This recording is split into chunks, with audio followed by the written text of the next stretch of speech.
أعوذ بالله من الشيطان الرجيم.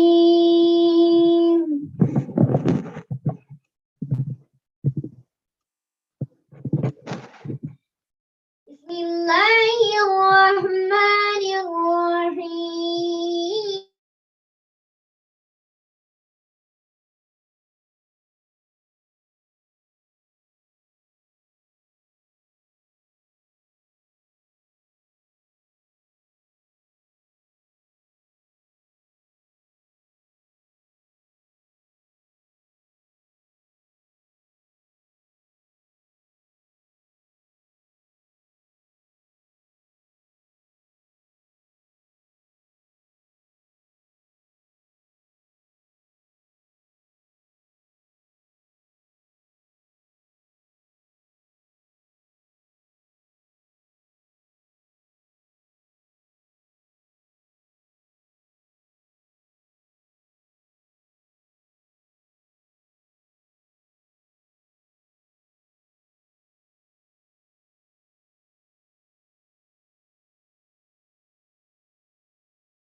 فما يكذبك بعد بالدين أليس الله بأحكم الحاكمين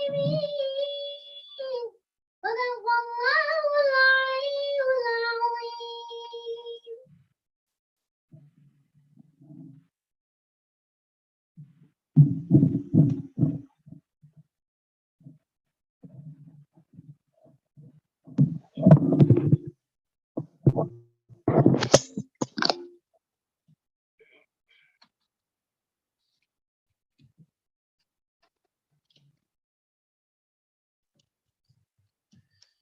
بسم الله الرحمن الرحيم اللهم كن لوليك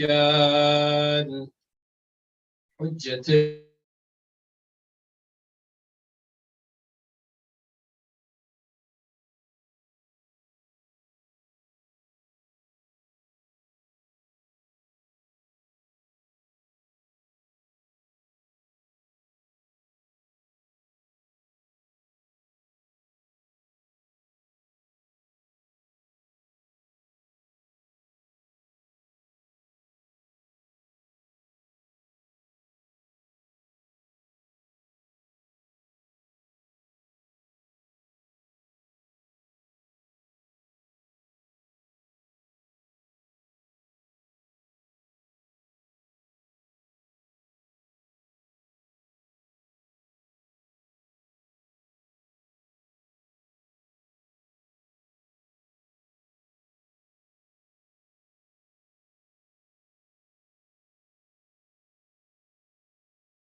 قرة عين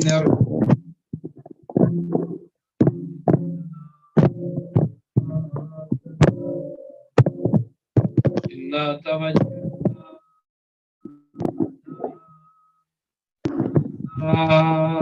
بك إلى الله وقدمناك بين يدي حاجاتنا يا وجيها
مولانا إنا توجهنا واستشفعنا وتوسلنا بك إلى الله وقدمناك بين يدي حاجاتنا يا وجيها عند الله اشفع لنا عند الله يا أبا الحسن يا علي بن الحسين يا زين العابدين يا ابن رسول الله يا حجة الله على خلقه يا سيدنا ومولانا إنا توجهنا واستشفعنا وتوسلنا بك إلى الله وقدمناك بين يدي حاجاتنا يا وجيها عند الله فعلنا عند الله يا أبا جعفر يا محمد بن علي أيها الباقر يا ابن رسول الله يا حجة الله على خلقه يا سيدنا ومولانا إنا توجهنا واستشفعنا وتوسلنا بك إلى الله وقدمناك بيدي حاجاتنا يا وجيها عند الله اشفع لنا عند الله يا أبا عبد الله يا جعفر بن محمد أيها الصادق يا ابن رسول الله يا حجة الله على يا سيدنا ومولانا إنا توجهنا واستشفعنا وتوسلنا بك إلى الله وقدمناك بين يدي حاجاتنا يا وجيها عند الله اشفع لنا عند الله يا أبا الحسن يا موسى بن جعفر أيها الكاظم يا ابن رسول الله يا حجة الله على خلقه يا سيدنا ومولانا إنا توجهنا واستشفعنا وتوسلنا بك إلى الله وقدمناك بين يدي حاجاتنا يا وجيها عند الله اشفع لنا عند الله أبا الحسن يا علي بن موسى أيها الرضا يا ابن رسول الله يا حجة الله على خلقه يا سيدنا ومولانا إنا توجهنا واستشفعنا وتوسلنا بك إلى الله وقدمناك بين يدي حاجاتنا يا وجيها عند الله اشفع لنا عند الله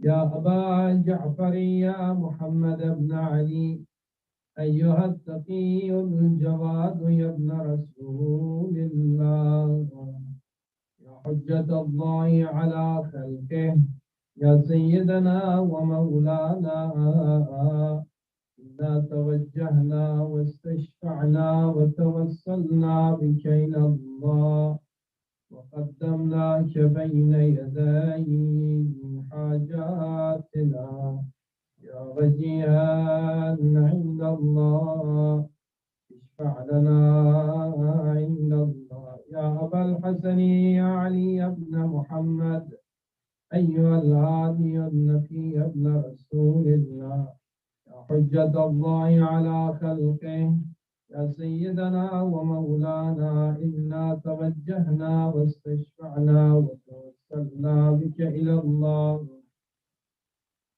وقدمناك بين يدي حاجاتنا يا وجيها عند الله اشفع لنا عند الله.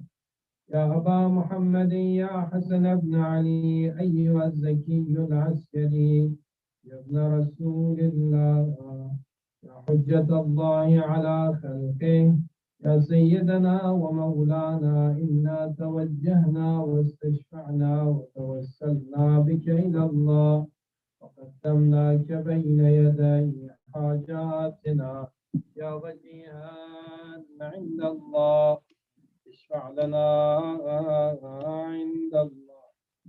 يا وسي الحسن والخلف الحجة أيها القائم المنتظر المهدي يا ابن رسول الله يا حجة الله على خلقه يا سيدنا ومولانا إنا توجهنا واستشفعنا وتوسلنا بك إلى الله وقدمناك بين يدي حاجاتنا يا وجيها عند الله اشفع لنا عند الله.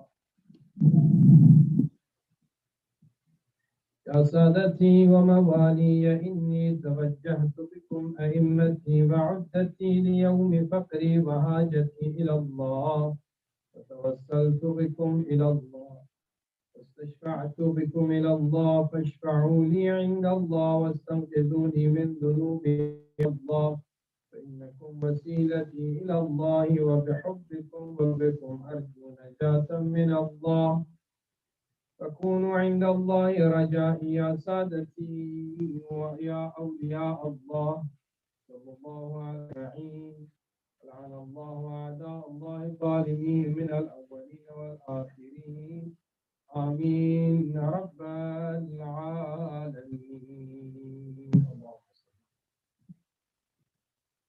الله الرحمن الرحيم. I begin in the name of Allah, the compassionate, the merciful, created everything in this universe at its most perfection. And may the peace and blessing of Allah subhanahu wa ta'ala be on people, creation, the symbol of humanity, Prophet Muhammad sallallahu alayhi wa sallam. And as immaculate progeny, Ahlul Bayt alayhi salawatullah, especially the leader of our time, the awaited Savior, Imam Zaman, Allah ta'ala farajah, and Allah subhanahu wa ta'ala has been his reappearance to make us the dedicated and sincere servants of Imam alayhi salatu wa salam. Inshallah, I'm going to start the Hkam Haj today, and after we finish, I'll be inshallah here to answer your questions if you have any questions about it. When we go to Hajj, it's not something that we just do the obligation. Hajj is the pilgrimage that should change our spirit. There's a riwayat from Imam Sajjad alayhi salatu wasalam, where he says one of his companions, his name was Shibli, Imam alayhi salatu wasalam says, how did you do the Hajj? The Imam wants him to say that I did the Hajj spiritually and physically. So before we go to Hajj, there are some ahkam that we have to be very, very careful about. That if we do not know those ahkam, God forbid our Hajj will be invalid. And we have to do it again sometimes. Or we have to ask a representation, a representative on behalf of us to do the Hajj again. So that's why there are some ahkam that are so important that we have to know them, and that's actually part of the Hajj. Number one is about the wudu. Wudu, if wudu is invalidated and if we do the wrong wudu, all our a'mal, including the tawaf, including the sa'i, safa, and marwa, and also the namaz for behind maqam Ibrahim alayhi salatu wasalam, everything will be fine. So wudu and ghusl is important. So that's why we say, whenever we get ready for ihrami and we want to become muhrim and we want to wear the ihrami, when we wear the ihrami, there are something that inshallah I will mention them. It will be haram on you to do because of them. So that's why you have to be careful to never do those a'mal while you're in ihrami. So that's why we do, before you do the ihrami, you have to do the ghusl. And the ghusl niyyat is important. The ghusl niyyat should be ma fi dhimma. Ma fi dhimma means maybe in my life one day I missed a wajib ghusl that was obligated on me and I missed it. So now I want to become completely pure.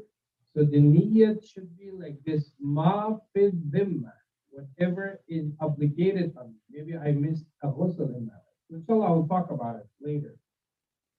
And then the wudu, one of the important part of the wudu is not to waste the water. Because unfortunately, sometimes some people waste a lot of water. While they do the wudu, they commit sin too. Israf itself in Islam is haram. And you can do the wudu and with 1 cup of water, it's not allowed Islamically to do the wudu with like 10 cups of water. So we have to be careful. So what part of the wudu is important? There are only wajib part of the wudu. The rest is mustahab. Like washing the mouth, washing the nose, these are all mustahab. Washing the hands. The wudu starts from washing the face. So we have to know this. That the wudu is not started from washing the hands. The wudu is started from washing the face. And what part of the face? The part of the face that the hair grows. And once you see the skin part, that's the beginning from the top. And then this hand should be all the way around the face. That means we have to make sure that the water should be spread to the face from the top to the bottom. Like some people do like this. They will do it bottom. You cannot do that. So take the water with your right hand and put it on the face from the top to the bottom. Not from the bottom to the top, not in the middle. From the top to the bottom, and try to spread the water all over your face. See? Make sure everything, all the way. One time, the first time is wide. And you can do the second time too. Then after this, you start washing your hand, the right hand, from elbow all the way to the fingers. And let me show you this. The water must be taken with the left hand.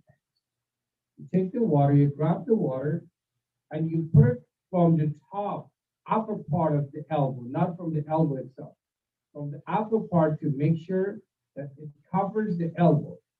So water, the same water that I put on my right hand should be spread all the way to the finger, like this. Not this different water. So I have to make sure I spread that water. So I have to keep collecting the water and spread it all the way to the fingers, all the fingers and the middle of the fingers. Make sure 1 time and 2 times. Why do you say 2 times? Just to make sure that you put the water completely to all parts of the fingers and the hands and everything. Then you don't touch anything else. You don't touch anything with the right hand. You do the same with the left hand. From the top to the bottom, all the way. And you spread the water all the way to the fingers. So this is, you want to make sure that this water, and this is something that you have to do it before you go to Hajj. You have to make sure that the wudu that you're gonna do must be 100% perfect. Because if you make a mistake about the wudu, God forbid, all the a'mal will be. It's not worth it. You go to your, maybe Tawassul Nisa, even Tawassul Nisa. Imagine you cannot be back to your husband anymore. The husband cannot be back to the wife anymore. If he's single, he cannot even marry. Imagine how important the wudu is. If a single man or a woman goes and does the Hajj, all the pilgrimage, all the a'mal and everything, but his wudu is batil. Later he finds out that the wudu that I did was not right wudu, it's batil. He has to do all of it. Otherwise he cannot marry. His nikah will become batil. Right? Important. So the wudu is very important. So after you do the left hand, you spread the water all the way to the finger. Then you don't touch it. With the witness of the water that is left from the left hand, you wipe your heads with the right. And the sister should split the hair just to make sure that the water should touch the skin.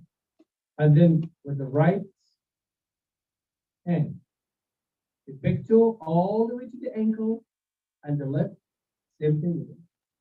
This is something important. So the first thing is wudu before we go to Hajj. We have to correct our wudu. It's important, and our ghusl. Number two is the qira'at. Qira'at is very, very, very important. If your qira'at is not right, plus that you pray in Maqam Ibrahim alayhi salatu wasalam, you should have somebody on your behalf to do the namaz. So before you go, you have to make sure that the qira'at is fine. Sad, wa, wa. You cannot say Alhamdulillah. If you say that intentionally, your namaz will be bad. And the amal, everything will be. Hajj is very important. Doesn't matter if you did it before, whatever, but this time you become muhrim. If you want to be out of ihram, you have to do all the amal first. You cannot just make a mistake and so you know what, I did one Hajj before, that's okay. No, the Hajj that you did before is a different story. Right now you are becoming muhrim. And this ihrami is showing to you that now many, almost 24 things are haram to you. When are they becoming halal to you? When you do all the a'mal of the Hajj. One of them is reciting 2 rak'at namaz behind Maqam Ibrahim. So the qira'at must be correct. Every individual should come individually to me and they should recite their qira'at. I have to make sure that the qira'at is fine. Bismillahir Rahmanir Rahim. Alhamdu lillahi Rabbil Alamin. Ar-Rahmanir Rahim. Maliki Yawmiddin. Iyaka na'budu wa iyaka nasta'in.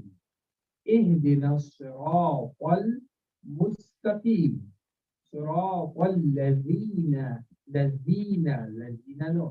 صراط الذين أنعمت عليهم غير المغضوب عليهم ولا الضالين.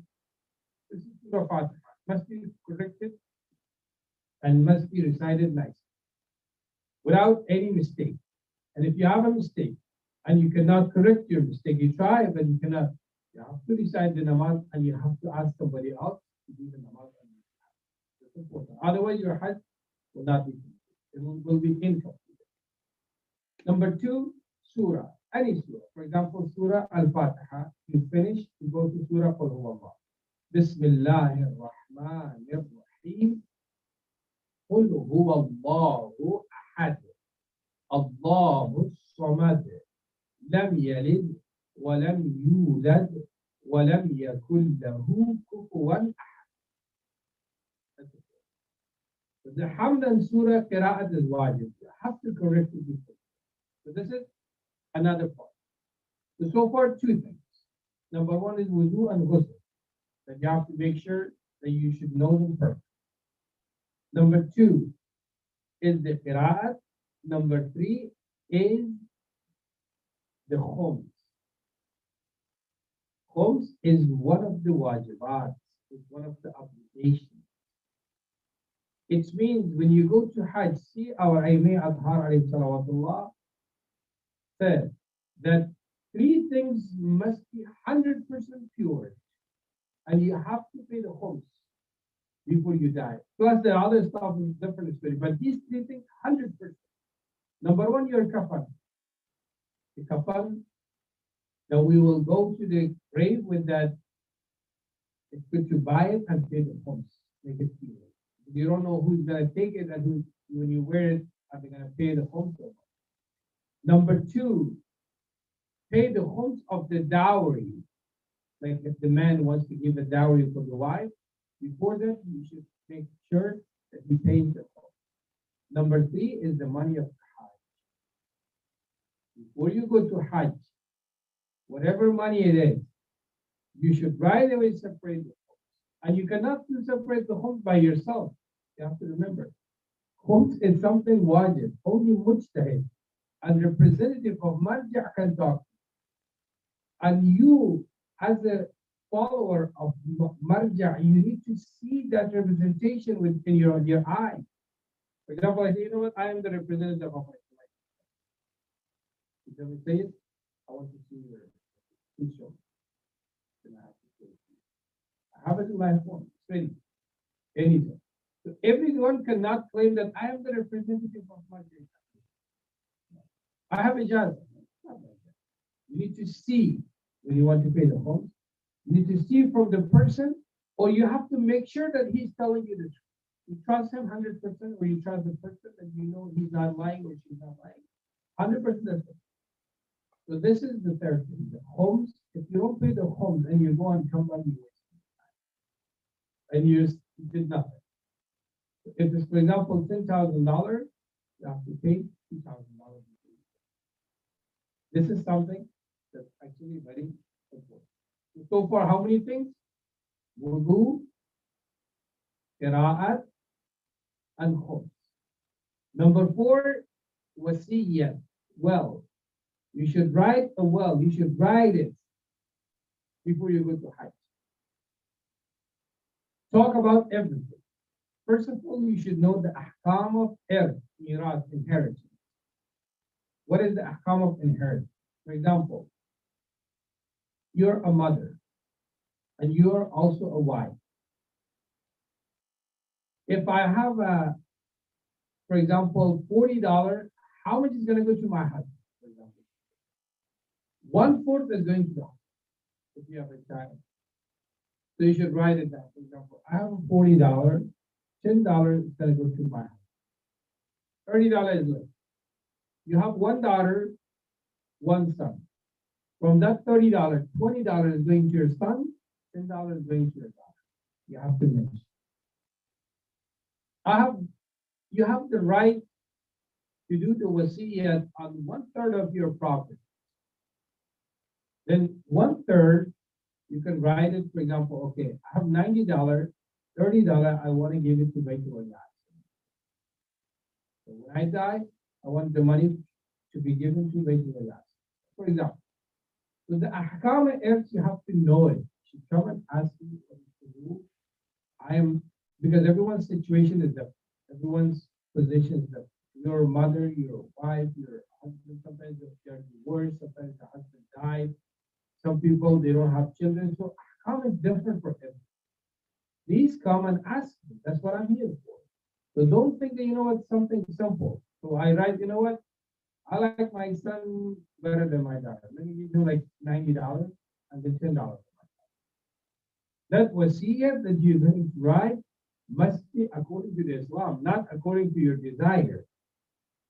So you should know the ahkam of wasiyyah, you should know the ahkam of miras, inheritance, and you should ask the question before you write. So number 4 is about the wasiyyah. Number 5 is istita'at. That are you able, is Hajj wajib for you or no? You should know the ahkam that why do you go to Hajj? Is it just for fun? I go at a picnic, or I just go for tawaf, or it's wajib. If it's wajib on you, then you need to have these 3 qualities. If you have these conditions, then the Hajj will be combined. Number one, you are completely healthy and physically you're able to go. You're fine. You can walk. You can do the tawaf. You can do safa marwa and everything. You don't have any issue. The doctors tell you, you know what, you can travel, no problem. Some people cannot travel with the airplane. They have a heart issue, things like that. So number one is this. Number two, the pathways and the way to go there is provided. You can apply for visa. You can apply for a ticket. You are secured. Nothing will happen to you if you go here. So, for example, you go with a group, you're safe, the police is there, security is there, in the airplane, they take care of you. So, there's no danger around you. If there is a danger, and you know that if I go there, somebody may come and tell me, and I'm not feeling safe, then it's not going to become widely. But at this moment, because you're an American citizen, for example, you can travel over there, the police is there, the police is here, the police is on the way, and they take care of you, so you're secure, so nothing is wrong. So that's the second. Number three, when you're able to go to Hajj financially, what does financial mean? Financial means that you have the money to go and come. For example, the Hajj this year is, for example, 13,000. You have that $13,000. Number two, when you come back, you're not going to be in hardship. You're not going to be in problem. You will still have something to pay. For example, you monthly, you spend, for example, your expense. You are as a wife is different. For sisters, because their expenses are wajib to the husband. So now, whatever you make, it's yours. But you have some expenses yourself. You have some credit cards, you have some payments, you have car payments. You just bought it yourself. So that's not a husband. You wanted, for example, a beautiful car. You know what? Let me buy this car. And you went and you bought the car and you financed it. So that time you purchased the car and that's your responsibility. For example, guess your expenses every month is like $2,000. So plus that $13,000 that you're gonna go to Hajj and you come back, you should have the money for your expenses while you're in Hajj. For example, guess you go there for 2 weeks, for 3 weeks. For that 2 weeks and 3 weeks, you should have all the money to pay yourself. You have all the money of credit cards, car payments, clothes, everything. Number three, you're not gonna be a problem like by losing job. For example, your boss tells you, if you go and you come back, you cannot work in this company. And you know that if you don't work in that company, your life will be in it. You won't be able to pay for yourself. You will have problems. Then you have to borrow money from the people. You will be in problem, hardship. So that thing is not wise. But yeah, if the boss says, you know what, it's only 2 weeks, you take off 2 weeks and you go and come back, so that's not going to be a problem. If these three things meet each other at the same time, then Hajj will be a problem. Maybe, yeah, the question is this one. Maybe this was met many years before. Maybe you met these things, these conditions like 5 years ago. So that time would become wajib on you and you didn't do the Hajj till now. Now is what? So it will become wajib no matter when it was wajib. For example, the Hajj, some people come to me and you know what? When I was 16 years old, I was able financially, physically, and also everything was provided for me. So I didn't go to the Hajj. What am I supposed to do? It's a wajib on you, and you have to go. But now I'm sick. I cannot walk. I'm not feeling well physically. So what am I supposed to do? You can pay someone else to go to the Hajj. Even you were 16 years old, but that doesn't mean it was wajib. Same thing with the sister. Sisters, whatever money you make is your money. It's your money. So you don't have to pay bills because the husband pays. You don't have to pay for the house. You don't have to pay for the clothes and for the food. Yeah, but extra expenses that you make yourself, that's something different. Now, for example, you want to buy a car, you want to buy, for example, some like clothes and things like that, purse and shoes and things like that. So that time you are responsible. And sometimes maybe the wife is able to go to Hajj. It's wajib on wife to go to Hajj, but it's not wajib on the husband. They live in the same house. That happens. Sometimes the Hajj becomes wajib on daughter, but it's not wajib on father. So everyone's situation is different. So today we just talk about these five important things. Number one was wudu. Number two was qira'at. Number three was the khums. Number four was wasiyat. Number five is istita'at. And number six, these are the things that you have to know before going to Hajj. Number six is about people. If I bothered someone, if I said something to someone, I have to, because I'm going to be forgiven by Allah. You know, that time when you go to Hajj, and once you are in Mina, and you do Rami Jamarat, the 12 and 13, 11 and 12 of the Hajj, it's promised by Allah subhanahu wa ta'ala that whatever you have committed in your life, anything between you and Allah, all will be. You are like a baby who just born from his mother. But haqqun is different. You have to make sure that if you owe some money from someone, you have to do it. If you took somebody's right away from them, you have to do it right. If you took somebody's money but you don't find the person, you have to pay them a lot. If you bothered someone, maybe one day you cursed someone or you broke somebody's heart, now it is the time to go to that person and ask for a. If he says, no, I don't want to forgive you, this and that, that's it. You did your job. You went to him or you went to her and you said to her or him, I'm sorry, I broke your heart. I said something like this, something bad to you. Please forgive. If he or she doesn't forgive, then you pray for them and you ask Allah subhanahu wa ta'ala to forgive that person. And then inshallah you will be. Or sometimes you did the ghibat of someone, but if you go to the person, he's going to get really mad at you. Everything going to get worse. So that time, you just pray for the person and ask forgiveness for that person from Allah. So number six is the time before you go to Hajj, you have to make sure any haqqun nas upon you must be clear.